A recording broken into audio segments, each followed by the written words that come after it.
Hello everyone, welcome to the channel. I'm Manish. I'm here to present on what is data sharing and how does it works and everything with the live demo on Databricks. So in this presentation or in this video, I can say like we will be covering on all these topics. Then later we go to the demo part.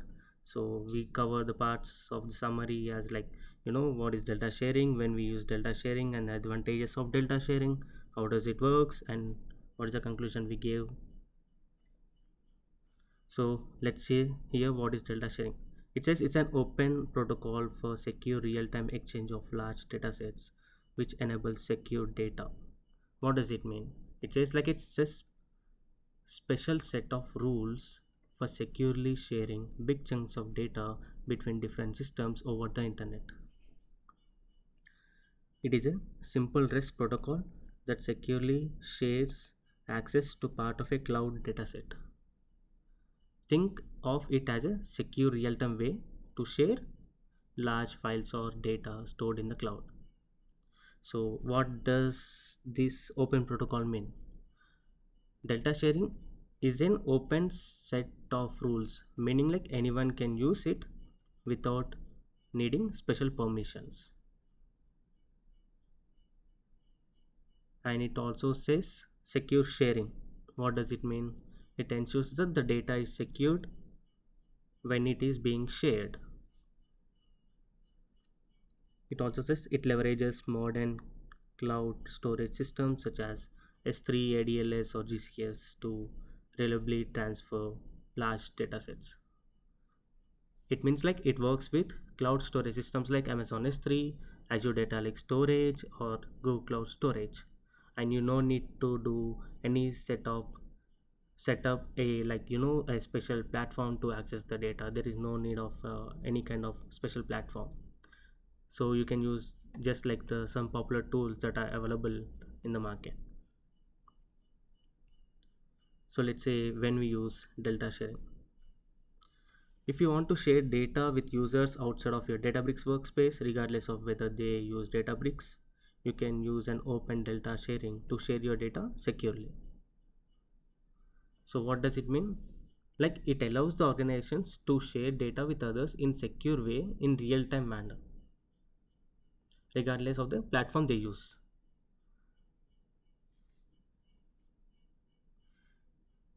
As a data provider, you generate a token and share it securely with the recipient. So they use the token to authenticate and read access to the tables you have included in the shades you have given them access to. So here,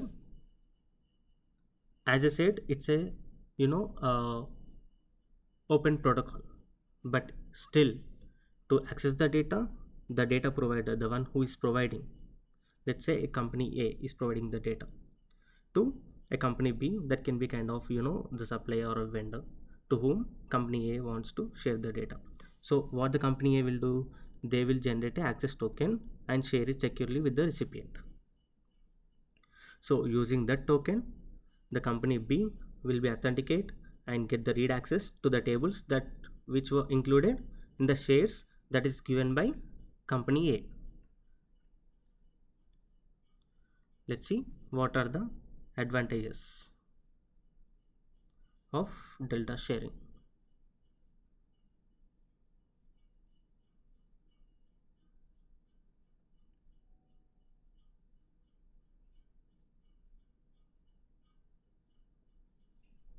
So it says open cross platform data sharing. What does it mean by open cross platform data sharing? Let's assume like an organization to share the live data across different platforms or clouds and regions without vendor lock-in. That's what the open source open cross platform data sharing means. So it also supports open data formats like Delta Lake and Apache Parquet, enabling easy sharing with a wide range of clients and analytical tools. And the second one is real-time access to live data. So it means like sharing of large data sets without replicating or the copying of the data. Recipients always have access to the latest version of the shared data, which is crucial for scenarios requiring timely information and insights. And the third one is secure and compliant data sharing. So it means like it provides a robust security, auditing, and governance features through its integration with Unity Catalog. Yeah, Delta sharing can work without Unity Catalog too, but you know it has its on the security level. I can say it provides the central governance model and having the centralized management, access control, auditing, and tracking of the shared data with whom you were shared and by whom it was used. Everything will be tracked and recorded. Scalability for massive datasets. What does it mean? It says like it leverages the scalability and also cost effectiveness of the cloud storage systems, enabling the organizations to share and access massive terabyte scale datasets economically and reliably without the need for expensive data replication or integration solutions. Yeah, that's true, because like the cost is being reduced by not replicating and not integrating the solutions that is needed to copy the data or replicate the data, any can I can say. And the other one is like simplified data sharing architecture. So like the before delta sharing, it's like a complex situations where people usually wants to get shared data. So by eliminating these complexities and cost with traditional data sharing methods like the REST APIs and SFTP, so delta sharing simplifies the data sharing architecture and reduces the need for extensive development resources. Collaboration and data monetization. So I can say the collaboration between organizations by acting as a bridge across diverse cloud environments, enabling efficient sharing and access to a single dataset. So it also allows data providers to monetize their data assets by securely sharing datasets with external customers or partners. That's how they can earn money. Open ecosystem and marketplace. As I said, it's a new and open source way to share data across different platforms. Like it's a independent to the platform. Like it can be used on any different platform and also cloud services. It allows you to share live data securely and in real time without having to a copy of it.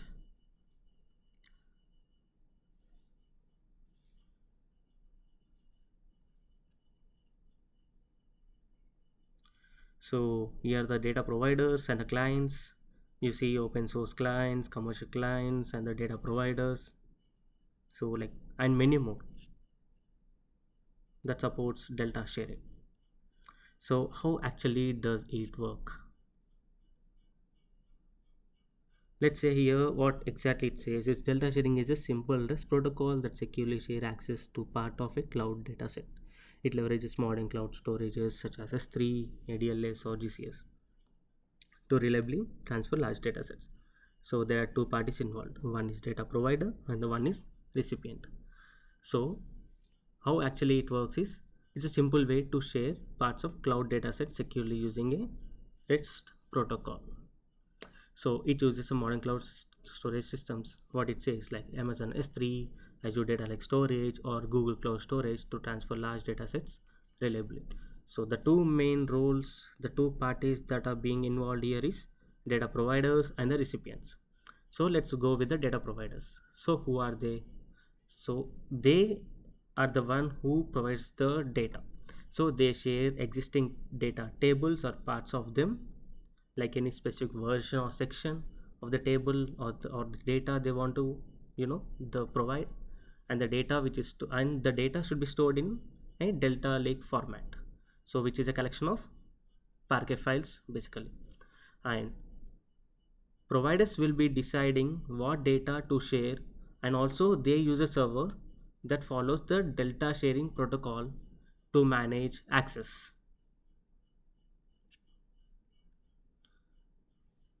So Databricks offers a hosted sharing server, and there is also an open source version available too. So, and what about the data recipients? So they need a delta sharing client. So the recipients are the one who should need who should have a delta sharing client to access the data. So open source connectors for the tools like pandas, apache spark, rust and python are available, and it's being more developed nowadays. So how actually it works is, so the recipient client, the person, the second side, the receiving client authenticates to the sharing server using a token and requests specific data, possibly with filters, not to copying only directly. When during that authentication process, he can request specific data with filters, like let's say from a kind of data set or from a table you want only the data related to only the records to display related to the people country in US. So we can apply that filters too. Then what the server will do is, server will check if the recipient is allowed to access the data. If it is, then logs the request and determines which data to send. And the server will also do create short lived URLs that let the recipient read the data directly from the cloud storage, which will enable fast and efficient data transfer without the data streaming through the server. So this method is, the fast, cost effective and reliable, and making easy to share large data sets.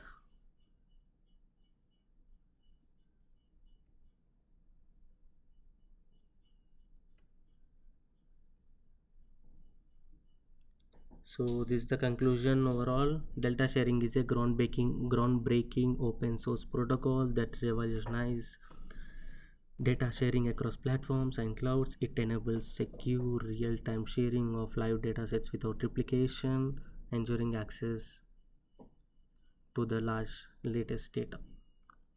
So as I said, it's a new open source easy way to share across different platforms and cloud services. And it's allow you to share live data securely and in real time without having to copy it. And also everyone can have the latest information. So with robust governance, auditing and data monetization capabilities, delta sharing empowers organizations to unlock the value of the data assets securely and efficiently, driving innovation through seamless data collaboration across diverse environments. So I can say it's real-time sharing, no replication of the data is needed, and it's a simplified architecture, open ecosystem and governance and auditing. It makes sure everything is secure and trackable, and it allows organizations to make money from their data. So this is all the presentation about delta sharing in Databricks, and I will go with live example. If you see here, this is the Databricks workspace. So if you are using Unity catalog enabled in your workspace in Databricks, then you have to go with, in your metastore you have to enable delta sharing to allow Databricks users to share data outside their organization. Let's say if we are going right now with other than people who are not in Databricks, okay, so like outside of the Databricks organization we are sharing our data. So let's say enable delta sharing, this need to be enabled, okay, this to be make sure. Then go to catalog, go to delta sharing, then go to shared by me. We have two options, shared by me and shared with me. Shared by me is the one that's a provider can do, and shared with me is if I am the recipient and some other person who is providing me data, then this will be displayed over here.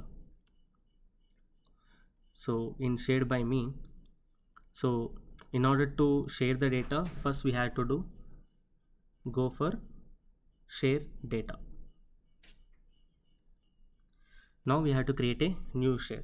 Let's say demo share, and we can write a comment like to whom you're sharing, like an email address, anything you can write over here. just to know or identify the other people in your team who wants to know like to whom you have shared this data or for your future reference. Then 7 continue. Now it will ask like select assets across catalogs and schemas. So you can select whatever it is available over here. From them you can select what kind of data assets you want to share. Let's say I have, you know let's see what is the data available. Okay, let's say I have some data over here, customers and orders. I just want to share only my customer details information. Okay, so I can just go and select this one, then click on save and continue. And for now we will just ignore this one. It says adding a notebook requires a root location for your metastore. So let's say if you're adding any notebook file for this, then you have to also specify the root location for your metastore. Let's say let's skip for this right now. I'm just sharing the data with the Power BI other team, whoever it is. Now select recipient. So here actually these two are not my recipients. I want to add a recipient who is the other person. Okay, so what I will do is I'll add a recipient name over here. Let's say here demo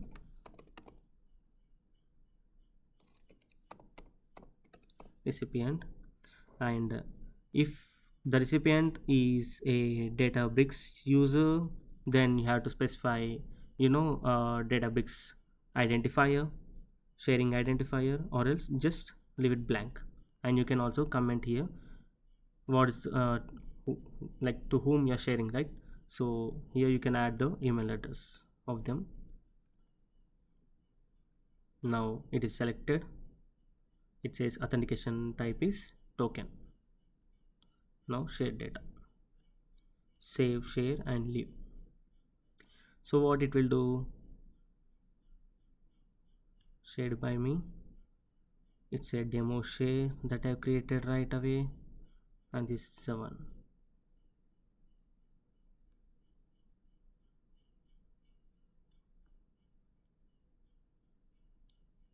So it says the token is pending, right? So let's go again, demo recipient, and click on, yeah, this is the activation link that need to be shared to the third party. Let's say I'm the one from company B. What I will do, I will check this link and I will download the credential file.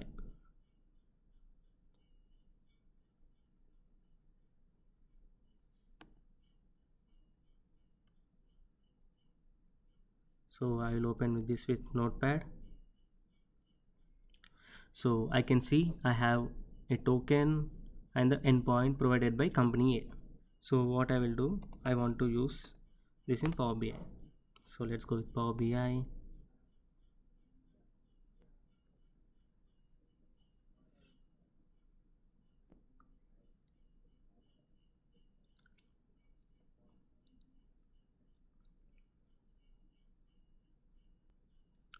Now click on get data from another source. Then click on delta sharing.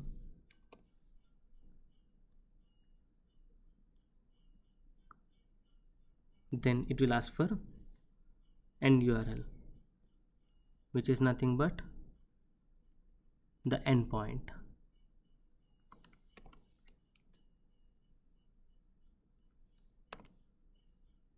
Click OK.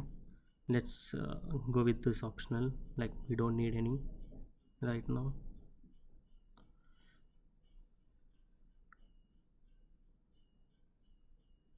Okay, I see actually I already connected to my Power BI, so it's not allowing me to do other again authentication. So basically if you go before this step, you will be asked for authentication to add your token. So this is my token, I have to add. If you add the token, then it will show this navigator. Here if you refresh, you can see what all the data is being shared for you. So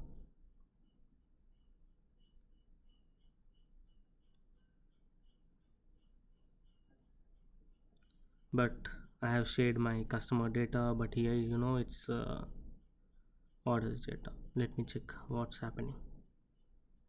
Shares, demo share, customer.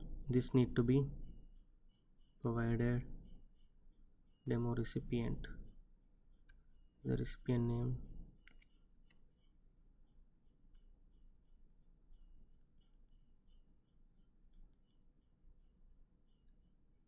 So here you go. So I have deleted all the recipients before I have.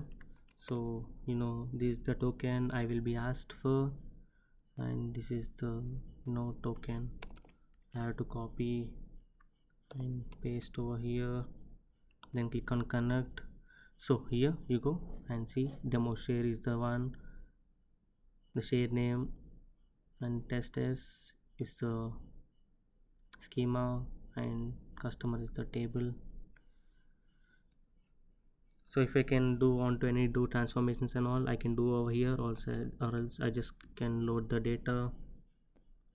And once the data is loaded, I can build some visualizations and I can do some modeling stuff. I can do some DAX query, I can run some DAX query, everything. So that's how you can use data sharing process to other organizations. If you're working with other organizations, let's say if you're working with any data analyst team or data science team, you don't want to provide access to your platform, or you can say like third party vendor people who wants to you to whom you want to share the data, but you don't have the option, or you don't want to provide them access to your platform, because it like the let's say the third party people will not have any idea about the Databricks workspace and all, then how can they get the data? So all to avoid all this kind of stuff, and also to avoid the manual things and all, instead of sending the data manually, like just to avoid all this kind of stuff, data sharing is the best way and the best practice to share real-time data with up, updated data all time you know so that's all about delta sharing. So right now I just explained about what is delta sharing and how does it works actually, and I gave the presentation. I also explained the demo how exactly it works. You can explore more in the coming videos. I will be explaining more on the delta sharing topics. Hope you guys have enjoyed my video, and we just had demo only for outside the organization. In the next part of the video we will go with the Databricks to Databricks, how the delta sharing will work, and also we will go with shared with me over here from other Databricks to this Databricks also. This will be doing in the from the next videos. I hope you guys have enjoyed my video. If you like my video, please do subscribe and like my channel. Thank you for watching this demo. You guys have a great day and all the best for your future. Bye bye.